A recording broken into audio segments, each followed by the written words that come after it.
Alright everybody, welcome to the channel. I'm going to do a video today on why I sleep on the floor, and this is going to be specifically for people going through Kundalini awakenings, but the advice is generally applicable. I mean, I think this is good advice for anybody, to be honest, but I will be relating it to my own Kundalini awakening. So I personally think that modern beds are, along with modern shoes, two of the most unrecognised things that are extremely detrimental to our health. And I'll do a video on shoes another time. But yeah, if you think about it, we have spent the vast majority of our history sleeping on relatively hard surfaces, as far as we know. And humans would be able to sleep outdoors. If you think about children, they can fall asleep on any surface. Animals, the same. Your cat or dog can as happily fall asleep on a solid wooden floor as they can in a soft little bed or something. You know, they can do that. We'd find that difficult because our bodies have become weak in certain ways due to sleeping on these soft mattresses all the time. And if you think about a mattress, where the weight distribution is, you lie on that and your bum is kind of going to be sagging in the middle, so your spine is constantly throughout the night. And if you think about it, you spend the majority of your time in bed. You know, if there's one place you spend most of your time in this life, it's in bed. And so your spine is curved like that. I mean, I'm slightly exaggerating here, but the weight goes into the bottom, where your bottom is. So, and people use pillows as well, which I don't use a pillow either, which I'll talk about in a second. And so your head's lifted up there, and the whole curve around, and this is not good at all for the spine. It's your muscles are having to respond in various ways, and it puts various strains on various parts of the spine. Your spine wants to be supported, and a flat surface and a fairly hard surface is going to be great for that. And especially if you're going through a Kundalini awakening, because during that process, if the energy is permanently on, if it's a full-on Kundalini awakening where the energy is just on continuously, you're going to be going through kriyas, your body's going to be doing all sorts of readjustments, and human bodies do a lot of readjustment and healing during the night anyway, but in this Kundalini process that is amplified to a high degree. And so you want a surface that's solid enough for the body to be able to push off in certain ways and to support, and to have equal support everywhere. And the other thing that it's going to do is it's going to allow your spine to slightly stretch as well, and it's going to allow those readjustments to more easily take place, like I said. So what I do is, the setup I've got in my bedroom is I use a mattress, like a thin memory foam mattress topper, which a lot of people just use to, as the name suggests, to just put on top of a mattress to make it slightly more comfortable.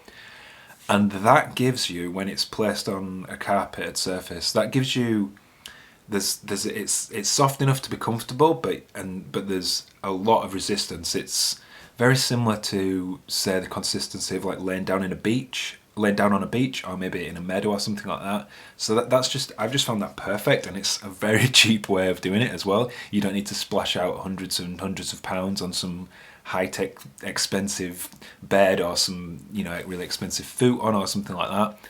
But if people do want to spend a lot, look into certain Japanese beds. They often use these mats. I forget the name of them now, but you can look that up. There's some very, if you want a bit more of a posh setup than I've got, then looking into Japanese beds is the way to go. So yeah, I'll get on to just touching on the pillow. And this is another important aspect of it, because as I mentioned previously, you don't want your neck being forced up. That puts a lot of strain on your neck. It's terrible for your posture.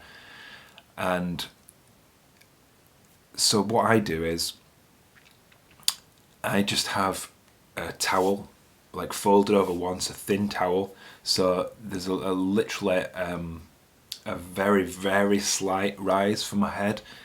And I do have pillows nearby, so if I turn onto my side, occasionally I might want to pull a pillow, because when you're sleeping on your side, that's a little bit different. So if you're a side sleeper, that's worth bearing in mind. You maybe want just one thin pillow to sleep on your side. I tend to go to sleep on my back, I sometimes roll over onto my side though, and like I say, so I've got a pillow to grab. So yeah, that's basically the setup I use, and it's been so helpful in my Kundalini process.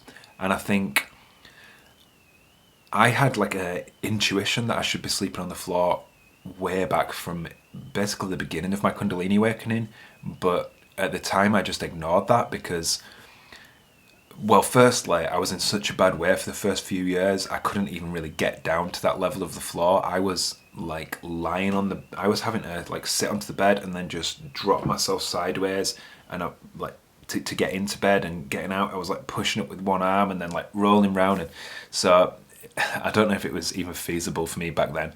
But as my health started to improve, as the process continued to clear things out, that intuition just became stronger and stronger. And so I tried it, and it took a little while to get used to. I'd say it was quite difficult for me to tell the adjustment period, to be honest, because at that point I was still in quite a lot of pain anyway. But it felt just as comfortable as a normal bed for me. Night 2, really. Night 3, I was kind of used to it. And since then, I've just realised that it's so much more comfortable. You get a much better night's sleep on it. And there's all sorts of, all the benefits I've talked about as well for your posture, for your spine, for your strength. So that's about everything on this topic.